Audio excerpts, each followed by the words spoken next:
नमस्कार, के न्यूज के खास कार्यक्रम स्पेशल रिपोर्ट में आपका स्वागत है। मैं हूं आपके साथ गरिमा वाजपेयी। आज हम सबसे पहले बात करेंगे मेरठ में हर हर महादेव यानी सीएम योगी के फूलों से पटे शिव भक्तों की राहों की। वहीं बात होगी हरिद्वार से धामी का चुनावी शंखनाद और कार्यकर्ताओं को दिए जीत के मंत्र की, और साथ ही दिखाएंगे यूपी में अखिलेश के दांव से सियासत में आए भूचाल पर अपनी खास रिपोर्ट, और चलते चलते बाद देश में जेनजी के विद्रोही तेवरों की। चलिए अब खबरों में चलते हैं विस्तार से।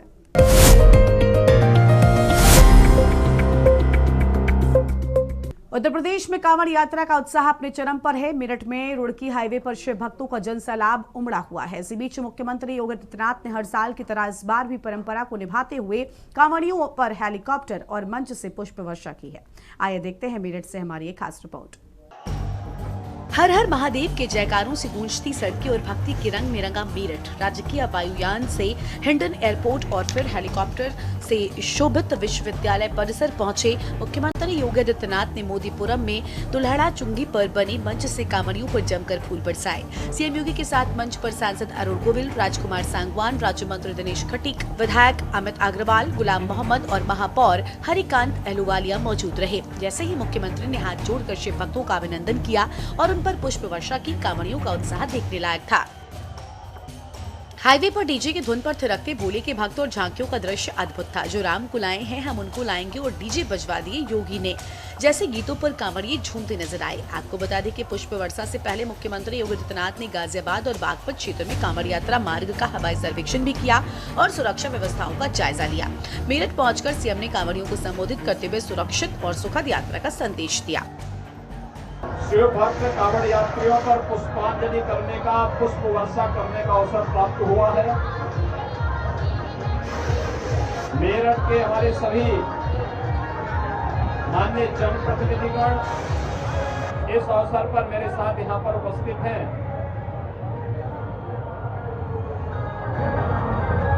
मेरठ में प्रसिद्ध बाबा ओगड़नाथ मंदिर, गाजियाबाद में बाबा दुग्धेश्वरनाथ मंदिर, बागपत में पुरा महादेव मंदिर समेत पश्चिमी उत्तर प्रदेश के साथ ही दिल्ली, हरियाणा, राजस्थान, पंजाब, हिमाचल, इन सभी राज्यों के भी लाखों शिव भक्त कांवड़ यात्री इस पूरे कार्यक्रम का हिस्सा बने हुए हैं। पूरी श्रद्धा के साथ, उत्साह और उमंग के साथ इस पावन कांवड़ यात्रा का हिस्सा बनने के लिए आए हुए सभी कांवड़ यात्रियों का मैं प्रदेश सरकार की ओर से स्वागत करता हूं, उन सबका अभिनंदन करता हूं। उनकी सुरक्षा के लिए और उनके स्वागत के लिए हम सब पूरी तत्परता के साथ तैयार हैं। देवादिदेव महादेव के प्रति अपनी भक्ति का पैदल ही सैकड़ों किलोमीटर की यात्रा कर रहे ये सभी शिव भक्त भक्ति के साथ साथ उस समर्पण के, जो सामाजिक एकता का, सामाजिक समता का और राष्ट्रीय एकता का भी उदाहरण प्रस्तुत कर रहे हैं। बता दें कि मुख्यमंत्री योगी आदित्यनाथ ने कहा कि कांवड़ यात्रा केवल एक धार्मिक यात्रा नहीं है, बल्कि ये आस्था, अनुशासन और सामाजिक समरसता का महापर्व है। ये देश की सांस्कृतिक और राष्ट्रीय एकता को प्रदर्शित करता है। वहीं सीएम योगी ने सख्त चेतावनी देते हुए कहा कि पवित्र धार्मिक आयोजनों में उपद्रव, अराजकता और गुंडागर्दी किसी भी सूरत में स्वीकार नहीं की जाएगी। जो कोई भी कानून हाथ में लेने या पवित्र यात्रा को बदनाम करने की कोशिश करेगा, उसके खिलाफ कड़ी से कड़ी कानूनी कार्रवाई की जाएगी। मुख्यमंत्री ने सोशल मीडिया और अन्य माध्यमों पर नजर रखने के निर्देश भी दिए हैं। उन्होंने कहा कि भ्रामक और झूठी खबरें फैलाकर माहौल बिगाड़ने वालों को तुरंत चिन्हित किया जाए और उनके खिलाफ सख्त कार्रवाई की जाए। कांवड़ मार्ग की व्यवस्थाओं को लेकर सीएम ने कहा कि शिव भक्तों की सुरक्षा और स्वास्थ्य से कोई समझौता नहीं किया जाएगा। पूरे यात्रा मार्ग पर सीसीटीवी और ड्रोन कैमरों से पल पल की निगरानी रखी जा रही है ताकि कांवड़ियों को कोई असुविधा न हो। सीएम योगी ने प्रदेश के विभिन्न जिलों जैसे बरेली और अन्य का उदाहरण देते हुए समाज के सभी वर्गों के द्वारा कांवड़ियों के स्वागत और सहयोग की सराहना की। उन्होंने कहा कि समाज और स्वयंसेवी संस्थाओं की सकारात्मक सहभागिता ही प्रदेश की असली ताकत है। दरअसल पुष्प वर्षा और हवाई सर्वेक्षण के जरिए सरकार ने साफ संदेश दिया है कि शिव भक्तों की आस्था और सुरक्षा में कोई कमी नहीं आने दी जाएगी। स्पेशल डेस्क के न्यूज इंडिया। उत्तराखंड की राजनीति में 2027 की रण की बिसात बिछनी शुरू हो चुकी है। बीजेपी ने फिर से इतिहास दोहराने और सत्ता बरकरार रखने के लिए अपनी पूरी ताकत झोंक दी है और मुख्यमंत्री पुष्कर सिंह धामी खुद फ्रंट फुट पर आकर कमान संभाल चुके हैं। लगातार जिलों के तूफानी दौरे और कार्यकर्ताओं में चुनावी जोश फूंकने का मंत्र। शनिवार को धर्मनगरी हरिद्वार में गढ़वाल मंडल के जिला और मंडल अध्यक्षों के साथ सीएम धामी की मैराथन बैठक इसी रणनीति का सबसे बड़ा हिस्सा रही। आखिर क्या है धामी का मिशन 2027 का मास्टर प्लान, देखिए हमारे इस खास रिपोर्ट में। 2022 में रिवाज बदलकर लगातार दूसरी बार कमल खिलाने वाली बीजेपी अब 2027 की हैट्रिक की तैयारी में जुट गई है। सीएम पुष्कर सिंह धामी ने शनिवार को हरिद्वार की पावन धरा से गढ़वाल मंडल के संगठन के ढांचे को साधने की बड़ी शुरुआत की। बंद कमरे में हुई इस अहम बैठक में गढ़वाल मंडल के सभी जिलों के अध्यक्ष, मंडल अध्यक्ष और प्रमुख पदाधिकारी मौजूद रहे। सीएम धामी ने साफ संदेश दिया कि 2027 की लड़ाई कागजों पर नहीं बल्कि धरातल पर लड़ी जाएगी। बूथ स्तर तक संगठन को सक्रिय करना ही जीत की एकमात्र कुंजी है। सीएम धामी का कहना है कि हमारी सरकार लगातार जनता के द्वार पर है। कार्यकर्ताओं का परिश्रम ही भारतीय जनता पार्टी की सबसे बड़ी ताकत है। गढ़वाल से लेकर कुमाऊं तक हमारी विकास की नीतियां और कड़े फैसले जनता के बीच पहुंच रहे हैं। 2027 के लिए हम पूरी तरह तैयार हैं और हर कार्यकर्ता संकल्पबद्ध होकर मैदान में है। मुख्यमंत्री पुष्कर सिंह धामी का यह दौरा महज एक औपचारिक बैठक नहीं था, बल्कि विरोधियों को यह साफ संदेश था कि बीजेपी 2027 के चुनाव में किसी भी तरह की ढिलाई के मूड में नहीं है। सरकार ने यूसीसी, लैंड जिहाद पर सख्त रुख और युवाओं के लिए पारदर्शी भर्तियों का जो मॉडल पेश किया है उसे कार्यकर्ताओं के जरिए जनता तक पहुंचाने की जिम्मेदारी तय की जा रही है। धामी संगठन के शीर्ष पदाधिकारियों को यह समझा रहे हैं कि सरकार की उपलब्धियों को हर घर तक पहुंचाना ही विरोधियों की हर नैरेटिव की काट है। देखिए, अब चूंकि चुनाव आ गया है तो अभी थोड़े दिनों पहले उनके युवराज भी आए थे और अब अध्यक्ष आए हैं उनके। ये कोई सामान्य प्रक्रिया है, चुनाव के समय में अब आना सबका रहता है। अच्छा होता कि पूरे 5 साल अगर उत्तराखंड के जनता की चिंता करते, यहाँ के लोगों की चिंता करते, यहाँ के सुख दुख में खड़े रहते तो लोग गंभीरता से लेते कि हर समय आए हैं, इसलिए चुनाव के समय भी आए। और उसके बाद जब आते हैं तो उनको ये भी नहीं पता होता है कि बयान कौन से देने हैं। मुझे लगता है कि पूरे देश में कोई स्क्रिप्ट उनको पकड़ा के दे दी जाती है कि जैसे उत्तराखंड के लोग कोई बात को समझते ही न हो। राहुल गांधी यहाँ आए, वो कह रहे थे कि नकल का एक भी मामला जो है यहाँ पर उस पर कार्रवाई नहीं हुई। एक मामला उत्तराखंड में 100 से ज्यादा नकल माफियाओं को, नकल में लिप्त लोगों को जेल भेजने का काम हुआ है। और पेपर लीक का कल मैं देख रहा था, उनकी पार्टी के प्रभारी हैं, शायद उनको भी यहाँ के नेताओं ने नहीं बताया, हालांकि वो लंबे समय से पार्टी की प्रभारी हैं, तो उनको ये जानकारी होनी चाहिए कि उत्तराखंड में किस प्रकार काम हुआ है। उन्हीं की सरकार के समय में पेपर लीक होते थे, कार्रवाई नहीं होती थी। हमारे पिछले 4.5 सालों में एक भी पेपर लीक का मामला नहीं आया। अगर कोई मामला केवल डेंट करने के लिए आया भी है तो उस पर सख्त कार्रवाई हुई है। देखिए, वो हमारा संकल्प है, भ्रष्टाचार मुक्त, जीरो टॉलरेंस। और कहीं पर भी, किसी पर भी कोई भी मामला बनता है, कोई अनियमितता का मामला आता है, कोई लापरवाही का मामला आता है, सरकारी काम जो किया जाना चाहिए वो नहीं किया गया है, जनता का काम नहीं किया गया है, तो उस पर कार्रवाई होती ही है हमेशा, और इस पर भी हुई है। धामी का मिशन 2027 5 प्रमुख स्तंभ। बूथ मजबूती, हर बूथ पर कार्यकर्ताओं की 100% सक्रियता। सरकारी योजनाओं का प्रचार, यूसीसी व विकास कार्यों को घर घर पहुंचाना। लगातार जिला दौरे, सीएम का खुद सीधे जिलों में आकर फीडबैक लेना। स्थानीय असंतोष का निपटारा, पदाधिकारियों और जमीनी कार्यकर्ताओं के बीच सीधा संवाद। विपक्ष के नैरेटिव पर प्रहार, कांग्रेसी दावों की हवा निकालना। उत्तराखंड में एक बार बीजेपी एक बार कांग्रेस के मिथक को 2022 में तोड़ने वाले पुष्कर सिंह धामी अच्छी तरह जानते हैं कि 2027 में सत्ता बरकरार रखना कितनी बड़ी चुनौती है। यही वजह है कि चुनाव में भले ही समय हो, लेकिन धामी सरकार संगठन अभी से गियर बदल चुके हैं। हरिद्वार में गढ़वाल मंडल की ये मैराथन बैठक केवल संगठन की समीक्षा नहीं, बल्कि 2027 के उस महासमर की नींव है जहां बीजेपी विरोधियों को कोई मौका नहीं देना चाहती। दूसरी तरफ विपक्षी दल कांग्रेस भी राज्य के स्थानीय मुद्दों को लेकर सरकार को घेरने की रणनीति बना रही है, लेकिन सीएम धामी जिस आक्रामक अंदाज में जिलों का दौरा कर रहे हैं उसने विपक्षी रणनीति को बैकफुट पर धकेल दिया है। गढ़वाल के बाद कुमाऊं मंडल में भी इसी तरह की तूफानी दौरों की पटकथा तैयार है। पार्टी आलाकमान से मिले निर्देशों के बाद धामी सरकार का पूरा फोकस इस बात पर है कि संगठन में किसी भी स्तर पर सुस्ती न आए और जनहित के काम धरातल पर सीधे दिखते रहें। साफ है कि उत्तराखंड बीजेपी के लिए 2027 का मिशन केवल चुनाव जीतना नहीं, बल्कि अपने राजनीतिक दबदबे को और मजबूत करना है। सीएम धामी जिस तरह से संगठन की कसावट में जुटे हैं, उससे ये तय है कि आने वाले दिनों में उत्तराखंड की सियासत और गरमाने वाली है। स्पेशल डेस्क के न्यूज इंडिया। वक्त हो चला है एक छोटे से ब्रेक का। सारथी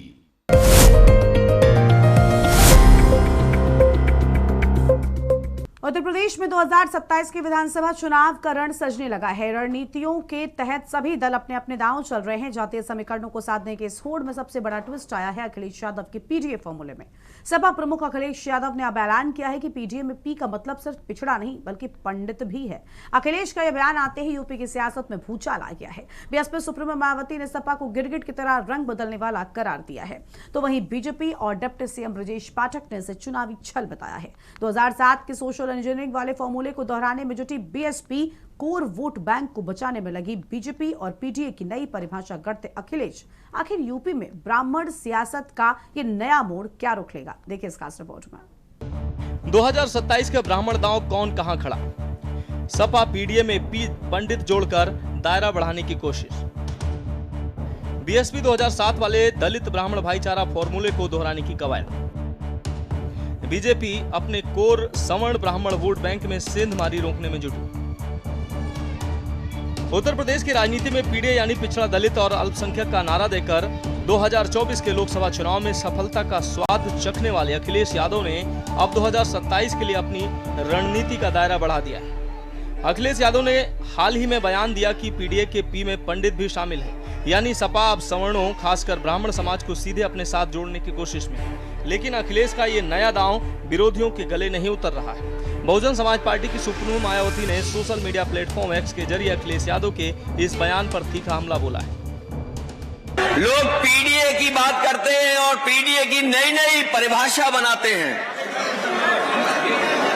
जब से पीडीए से वो लोग हारे हैं, तब से पीडीए की नई नई परिभाषा बना रहे हैं वो लोग, लेकिन वो लोग भूल गए हैं पीडीए में पीडी पंडित का ही शुड फॉर्म है।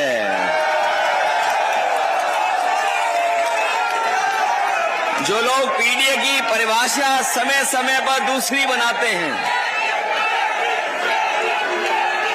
वो जान लें कि पीडीए में पीडी जो है वो पंडित का शॉर्ट फॉर्म है, और जितनी पीड़ा दोगे, पीड़ा बढ़ाओगे, उतना ही पीडी और मजबूत दिखाई देगा। Mayawati BSP supremo. बीएसपी सर्वजन हिताय और सर्वजन सुखाय की नीति पर चलने वाली अंबेडकरवादी पार्टी है, जबकि समाजवादी पार्टी संकीर्ण जातिवादी राजनीति के चलते गिरगिट की तरह रंग बदलती है। ब्राह्मण समाज को बीएसपी से तेजी से जुड़ता देख और पार्टी द्वारा ब्राह्मण उम्मीदवार बनाए जाने से बौखलाकर ही सपा ने पी का मतलब पंडित किया है, जो जनता के साथ एक और राजनीतिक छल है। दरअसल सपा के पंडित कार्ड ने सिर्फ बीएसपी को ही नहीं बल्कि भारतीय जनता पार्टी को भी हमलावर बना दिया है। यूपी के उप मुख्यमंत्री और बीजेपी के वरिष्ठ ब्राह्मण चेहरा ब्रजेश पाठक ने अखिलेश यादव पर सीधे निशाना साधा। ब्रजेश पाठक ने फेसबुक पोस्ट के जरिए तंज कसते हुए कहा कि दिखावे की पॉलिटिक्स से अखिलेश यादव का भला होने वाला नहीं।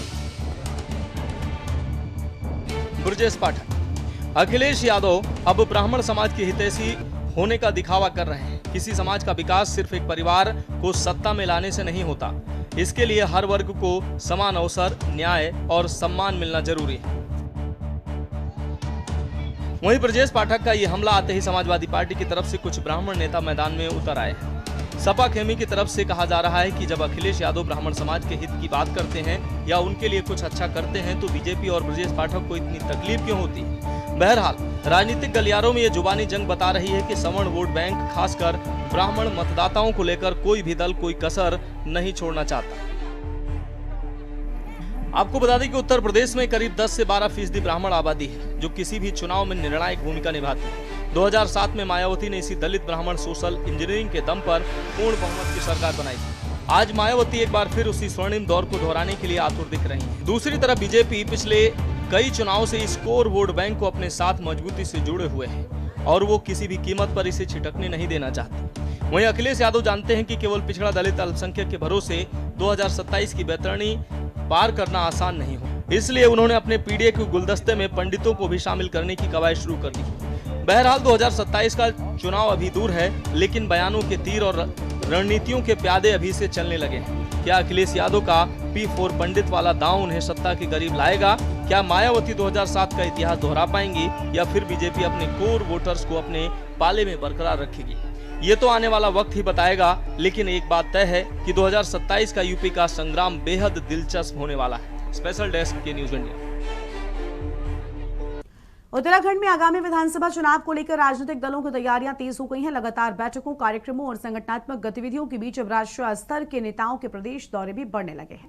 चुनावी साल की शुरुआत से ही भाजपा और कांग्रेस दोनों ही अपने संगठन को मजबूत करने और जनता के बीच पकड़ बनाने में जुटे हैं। भाजपा के केंद्रीय नेताओं के प्रदेश दौरे और सरकार की उपलब्धियों को जनता तक पहुंचाने के बाद अब कांग्रेस भी चुनावी तैयारियों को धार देने में लग गई है। कांग्रेस के राष्ट्रीय महासचिव और लोकसभा में नेता प्रतिपक्ष के दौरे के बाद अब पार्टी के राष्ट्रीय अध्यक्ष मल्लिकार्जुन खड़गे 2 दिवसीय उत्तराखंड के दौरे पर पहुंचे हैं।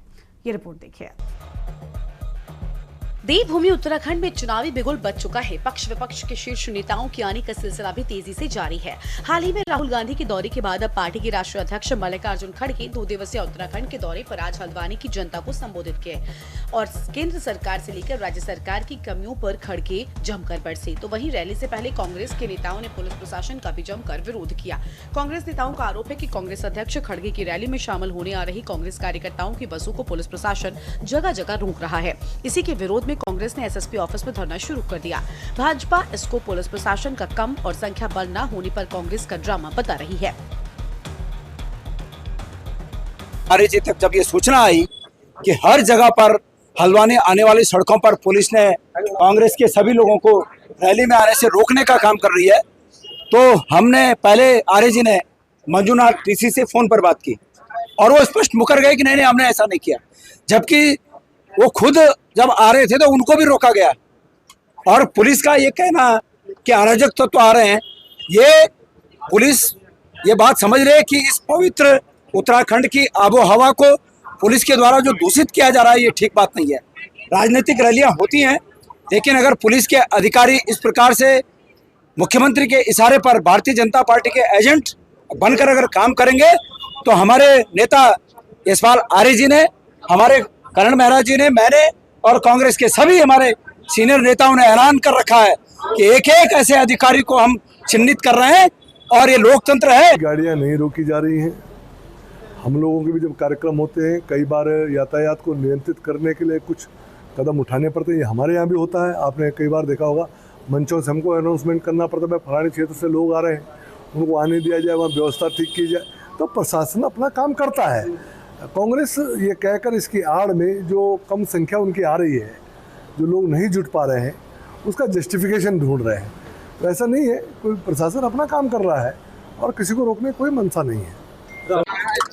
कि रैली एक इतिहास रचेगी और यह रैली भविष्य की रूपरेखा भी तय करने जा रही है और हमारे कांग्रेस कार्यकर्ताओं में उत्साह भी, उमंग भी है, ऊर्जा भी है और हजारों की तादाद में हमारे साथी, हमारे यहाँ की महान जनता इस रैली में प्रतिभाग करेगी और यहीं से संदेश, यहीं से संघनाद हमारे नेता आदरणीय मल्लिकार्जुन खड़गे जी एक संदेश देंगे पूरे उत्तराखंड में और यह चुनाव का बिगुल बजाएंगे। सर, हमने पहले भी कहा है कि उत्तराखंड में जिस प्रकार से राष्ट्रीय दलों के लगातार बड़े बड़े नेताओं का यहाँ आगमन हो रहा है, उससे उत्तराखंड की जनता पर कोई असर नहीं पड़ने वाला, क्योंकि उन्होंने पिछले 14 साल से और पिछले 25 सालों से भी हम कह सकते हैं कि इन दोनों पार्टियों को अच्छे से आजमा दिया है। ऐसी स्थिति में उत्तराखंड में चाहे खड़गे आए, चाहे कोई भी आए, चाहे बीजेपी का नड्डा है या चड्डा आए, उससे कोई फर्क नहीं पड़ने वाला।